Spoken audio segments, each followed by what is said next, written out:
बेशाम, पहले तो हाथ खड़ा करके बताओ कि मेरी आवाज आप तक पहुंच रही है।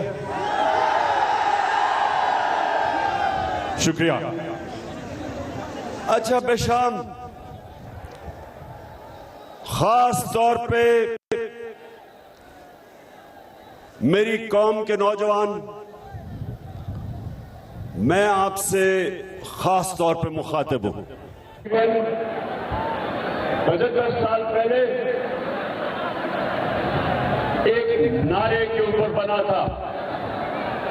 मेरे साथ आपसे बता रहे हैं कि वो नारा क्या था। पाकिस्तान का मतलब क्या? मेरा तेरा रिश्ता क्या? ला इलाहा इल्लल्लाह। यानी कि नौजवानों सुनो, सब हमारे दीन का राज ला इलाहा इल्लल्लाह में है। मतलब कि अल्लाह तेरे अलावा कोई खुदा नहीं, और जो शिर्क है वो सिर्फ पत्थर के बुतों की पूजा करना शिर्क नहीं। शांगला के नौजवानों, पैसे के बुत की पूजा शिर्क है। झूठ बोलने के बुत की पूजा शिर्क है, और खौफ के बुत की पूजा करना सबसे बड़ा शिर्क है। क्योंकि खौफ एक कौम को, एक इंसान को गुलाम बना देता है। शोला के नौजवानों, याद रखना, कभी कोई बड़ा इंसान नहीं बना जो सबसे पहले खौफ के बुत को नहीं तोड़ता। तो जो कौम खौफ के बुत को नहीं तोड़ती वो गुलाम बन जाती। और मैं आज आपके पास आया हूं पाकिस्तान की हकीकी आजादी की तहरीक के लिए। इस मुल्क को हकीकी तौर पे आजाद करना। और आजादी क्या? नौजवानों, आजादी क्या? आजादी वो है जब कौम अपने लोगों के मफादात के लिए फैसले करती है। किसी और मुल्क के लिए फैसले नहीं करती, अपनी कौम की बेहतरी के लिए फैसले करती है। तो आप सबके लिए ये क्यों जरूरी है? ये अब पाकिस्तान में पेट्रोल और डीजल की कीमत बढ़ गई है।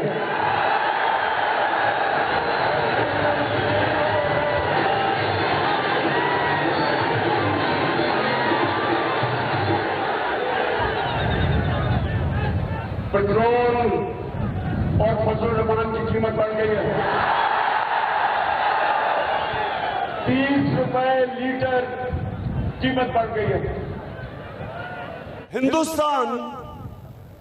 हिंदुस्तान ने चंद रोज पहले 25 रुपए लीटर कीमत कम की है। क्यों? अब मैं आप सबको बताना चाहता हूं कि एक आजाद मुल्क कैसे फैसले करता है और गुलाम मुल्क मजबूर हो जाता है ऐसे फैसले करने के लिए जो उसके मुल्क को नुकसान पहुंचता है। हिंदुस्तान की आजाद फॉरेन पॉलिसी है। उन्होंने रूस से 30% कम पे तेल खरीदा है।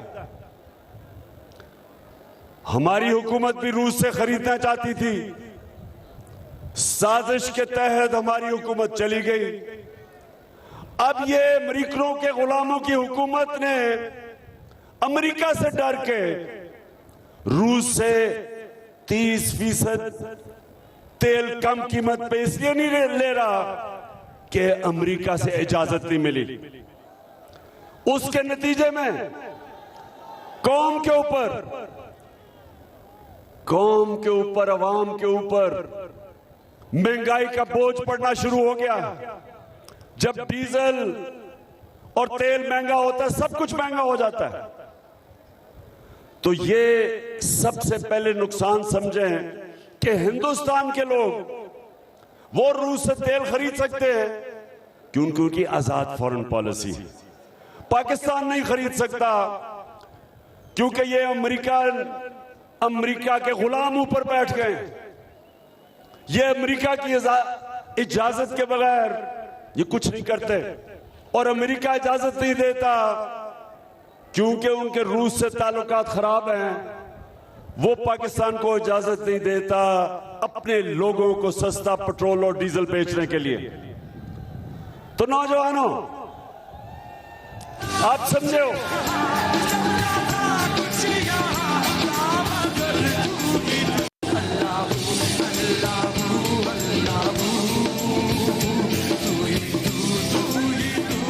और ये सिर्फ यही नहीं कि कौम को नुकसान हो रहा है माशी तौर पे। एक कौम अपने नजरिए पे भी नहीं खड़ी हो सकती। एक पाकिस्तान का डेलीगेशन इस्राइल गया पाकिस्तान का डेलीगेशन। उसमें एक सरकारी नौकर भी है जो सरकारी इदारे में काम करता है।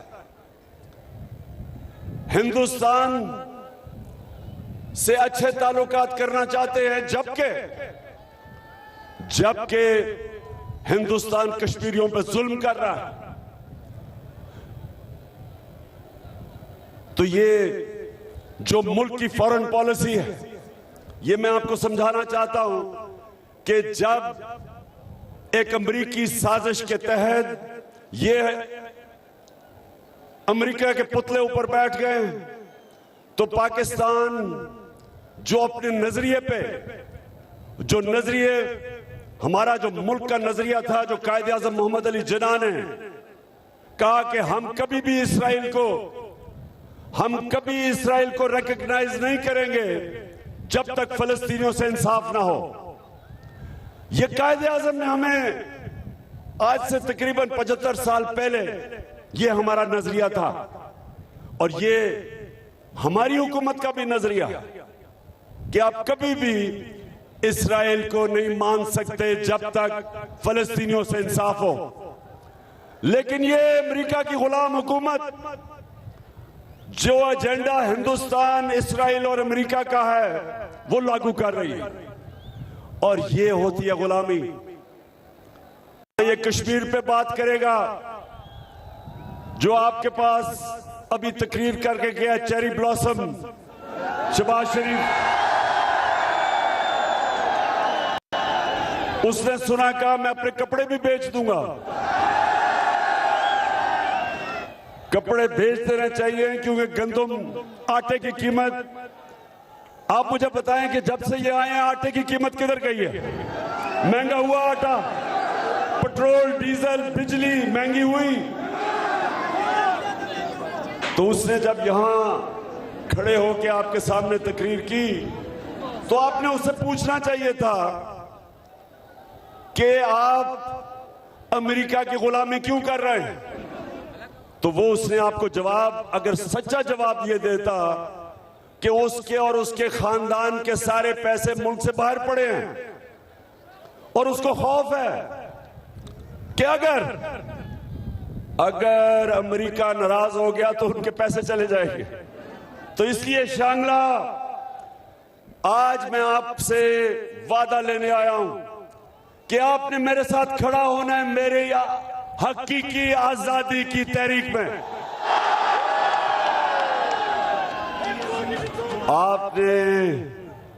आपने जो अल्लाह से वादा किया हुआ है कि ला इलाहा इल्लल्लाह, सिवाय अल्लाह के कोई खुदा नहीं, हम किसी सुपर पावर को नहीं मानते, हम सिर्फ झुकते हैं, तो अपने अल्लाह के सामने हम सच पे खड़े होते हैं, हम हक पे खड़े होते हैं, हम खौफ के बुत को तोड़ के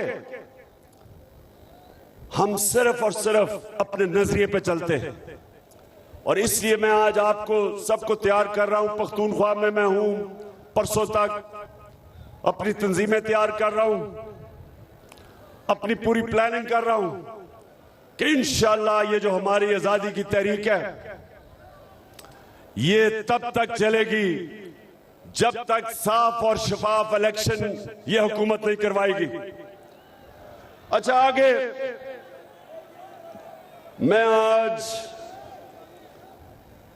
अपनी कौम के सामने, जरा ये आप नौजवानों गौर से सुनना आपने मेरी बात। जब इन्होंने अमेरिकी साजिश के तहत, जिधर एक अमेरिकन डोनाल्ड लू, उसने हमारे सफीर को कहा, उसने क्या कहा सफीर को कि अगर तुम इमरान खान को नहीं हटाओगे तो हम पाकिस्तान के लिए मुश्किलें पैदा कर देंगे, और अगर तुम इमरान खान को हटा के चेरी ब्लॉसम शहबाज शरीफ को ले आओगे तो हम तुम्हें माफ कर देंगे। तो मेरे शांगला के नौजवानों, क्या हम इस इंपोर्टेड हुकूमत को मानते हैं? ना ही हमारी कौम मानती है। हमारी कौम चाहती है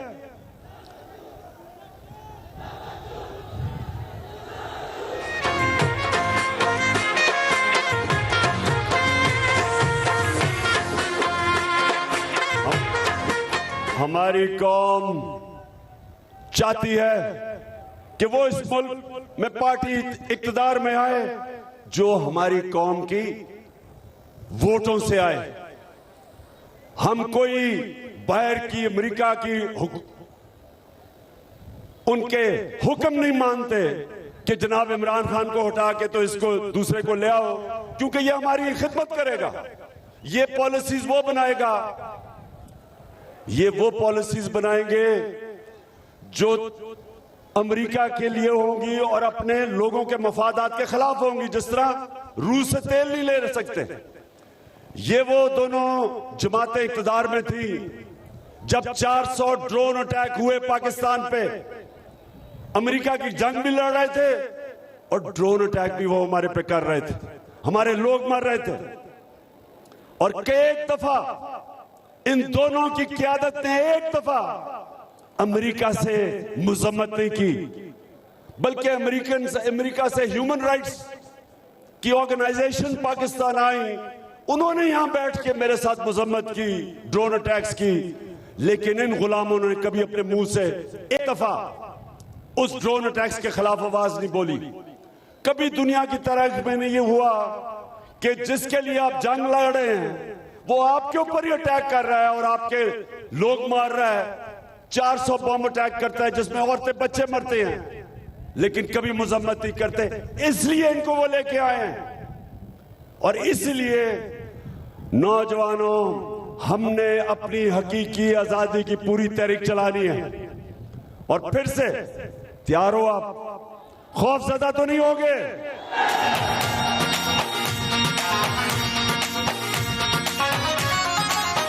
हमारी जब हुकूमत थी तो नौजवानों समझ लो कि पिछले 2 सालों में पाकिस्तान की तारीख में जो तेजी से हमारी दौलत में इजाफा हो रहा था, जिसे कहते हैं जीडीपी ग्रोथ रेट 5.6% और 6% थी, इसका मतलब मुल्क सही रास्ते पे जा रहा था। हमारे किसानों को कभी फसलों में इतना पैसा नहीं मिला और इतनी पैदावार नहीं हुई जो कि हमारे दौर में हुई।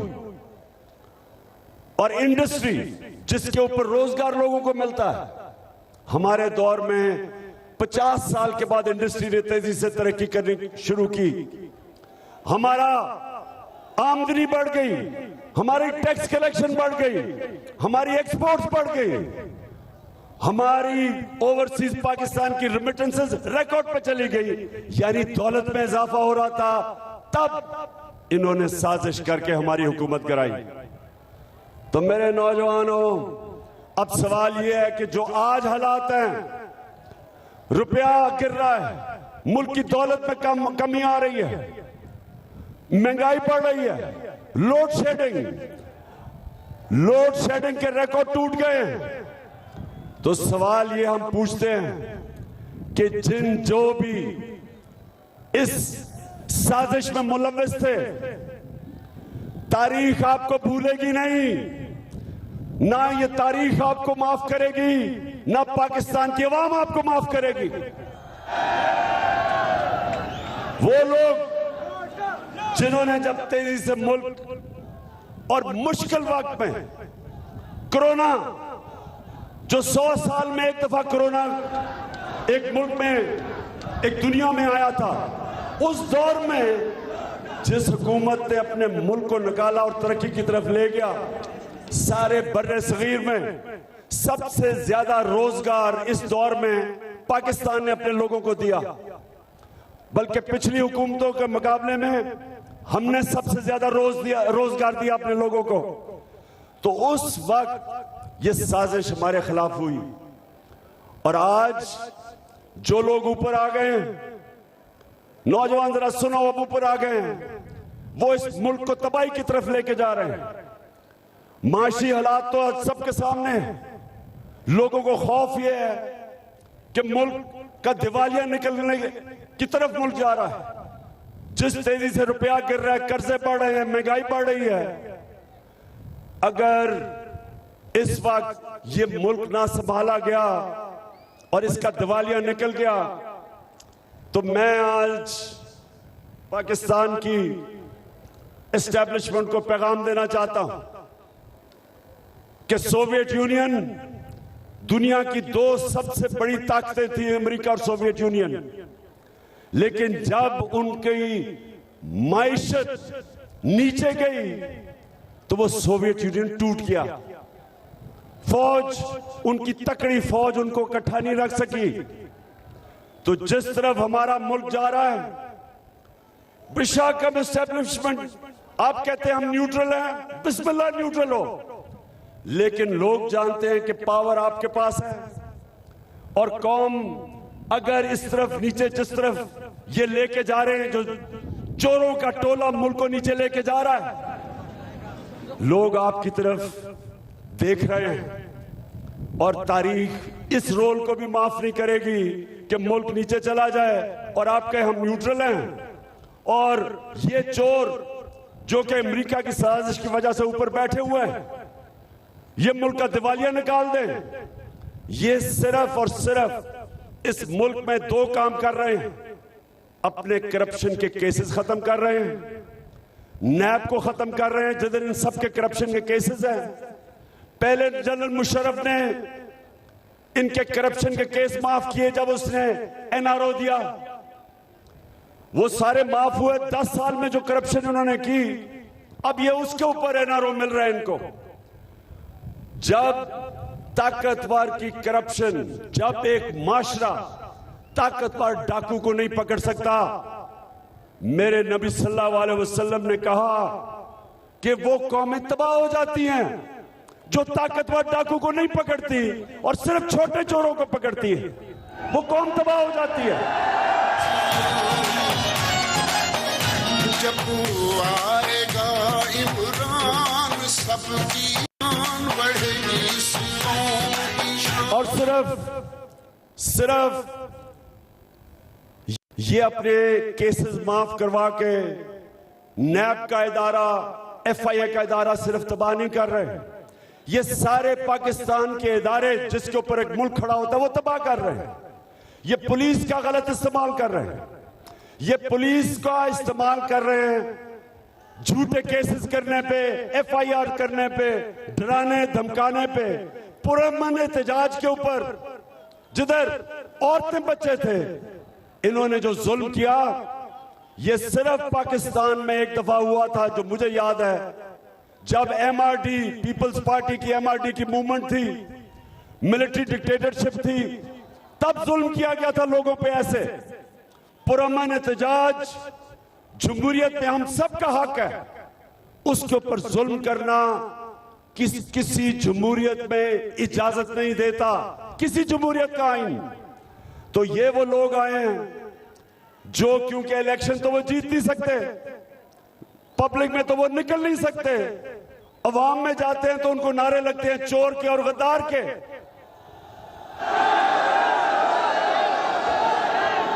तो इलेक्शन तो ये जीत नहीं सकते। तो इसलिए अभी इलेक्शन कमीशन के साथ मिलके धांधली की पूरी तैयारियां हो रही हैं, हल्का बंदियां की जा रही हैं इनको जताने के लिए। पूरी साजिश हो रही है कि पाकिस्तान की जमहूरियत को तबाह किया जाए। और फिर मीडिया के ऊपर जो पाबंदियां, किसी जमहूरियत के अंदर इस तरह मीडिया के ऊपर पाबंदियां नहीं लगती। वो सहाफी जिनकी रेपुटेशन, जो मुहिब्बे वतन पाकिस्तानी समझे जाते हैं, उनके ऊपर केसेस किए जा रहे हैं। इमरान रियाज खान पे, अरशद शरीफ पे, समी इब्राहिम पे, साबिर शाकिर पे, IRY के ऊपर हर किस्म की, चाहे उसको कभी नीचे कर देते हैं कभी ऊपर के लोग देख ना सके। बोल्ड टेलीविजन, उसका जो शोएब उनका जो हेड है, उसके ऊपर केसेस। तो मैं अपनी कौम से आज ये कहता हूं कि जो ये हो रहा है आज मेरे मुल्क में, जमहूरियत को नुकसान, माइशत तबाह, महंगाई, अमेरिका की गुलामी, इदारों की तबाही, बड़े बड़े चोर अरबों रुपए की चोरी करके NRO चोरी माफ। तो मैं फिर आज अपनी सारी कौम को कहता हूं, तैयारी करें। मैं इंशाअल्लाह परसों मेरा दीर में जलसा है, उसमें मैं अपना अगला लाएमल दूंगा। सुप्रीम कोर्ट ने जो फैसला किया है उसके ऊपर हम स्टडी कर रहे हैं। आइन और कानून के बीच में रह के इंशाअल्लाह मैं परसों अपनी तहरीक का आगाज करूंगा। आगाज तो हो चुका है, मेरा मतलब अगला लाएमल दूंगा, और उसमें आपने तैयार होना है।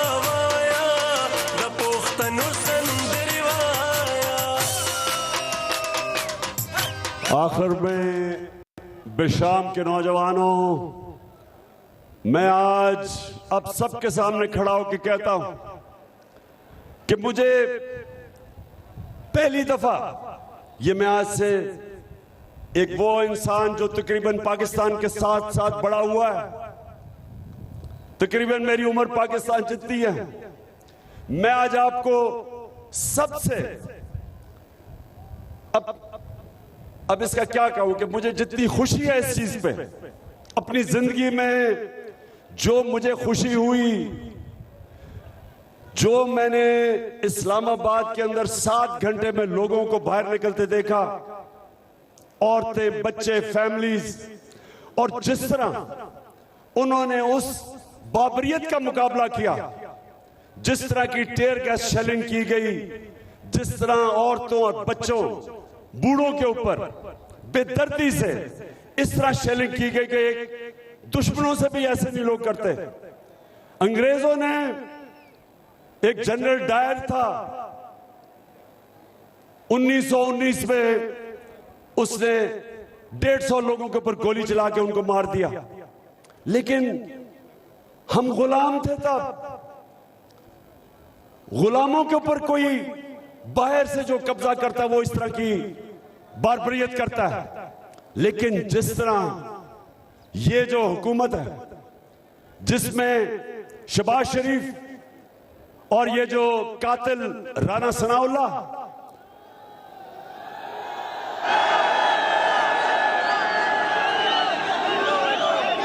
और नौजवानों याद रखना, जालिम इंसान हमेशा बुज़दिल होता है। सिर्फ बुज़दिल लोग इस तरह औरतों बच्चों के ऊपर जुल्म करते हैं जो ये इन्होंने किया। लेकिन जिस तरह मेरी कौम खड़ी हुई, मैं आज सलाम करता हूं। और जितनी मुझे खुशी हुई कि जिस तरह मैंने लोगों को देखा कि इसके बावजूद कि टेयर गैस शेलिंग हो रही है और वोट शेल इस्तेमाल किए जा रहे हैं जो दहशतगर्दों पे करते हैं, उसके बावजूद लोग खड़े रहे घंटों तक, वो सामने खड़े रहे इनके, और उन्होंने बताया कि हम एक आजाद कौम है, हम किसी से खौफजदा नहीं है, ये कौम गुलामी नहीं कबूल करेगी, ये कौम इंपोर्टेड हुकूमत नहीं कबूल करेगी।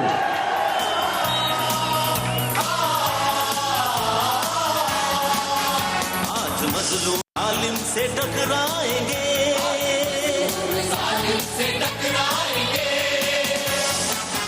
अपनी ताकत जमाने से मनवाएंगे। इंशाअल्लाह नौजवानों, आखिर में मैं शौकत यूसुफ सही आपको, सारी जो हमारी टीम है, जिस तरह आपने बल्दियाती इलेक्शन में सारा इलाका स्वीप किया है, मैं उसके लिए भी आपका शुक्रिया अदा करता हूं। और जो रही सही कसर है, इंशाअल्लाह हम तैयारी कर रहे हैं कि यहां से सारे इस इलाके से सफाया हो जाए उन लोगों का जो इंपोर्टेड हुकूमत का हिस्सा है। तो शांगला, फिर से आखिर में, क्या आप, जब मैं आपको कॉल दूंगा, आप तैयार हो? समुद्र से लीडर खौफ का बुत आपने तोड़ दिया है। कुरान की आयत है, अल्लाह कुरान में कहता है जो लोग ईमान ले आए अल्लाह उनके खौफ दूर कर देता है। ईमान वाला इंसान स्वाय अल्लाह के किसी के साथ झुकता नहीं है। शेर से खत्म करता हूं अपनी तकरीर कि एक सजदा, अच्छा और करता हूं, एक सजदा जिसको तू किरा समझता है, देता है लाखों सजदों से निजात। जब आप एक अल्लाह के सामने सजदा करते हैं, आप आजाद हो जाते हैं, किसी के सामने आपको झुकना नहीं पड़ता। और वही मैं चाहता हूं कि ये थी इलामा इकबाल जो कौम चाहते थे, वो कौम बन रही है। अब इंशाअल्लाह वो पाकिस्तान खड़ा हो रहा है। पाकिस्तान जिंदाबाद। मदीने जुड़वी दहगे ते तोर निशाने राउडे राजेच सोच बदल करू राजेच सोच बदल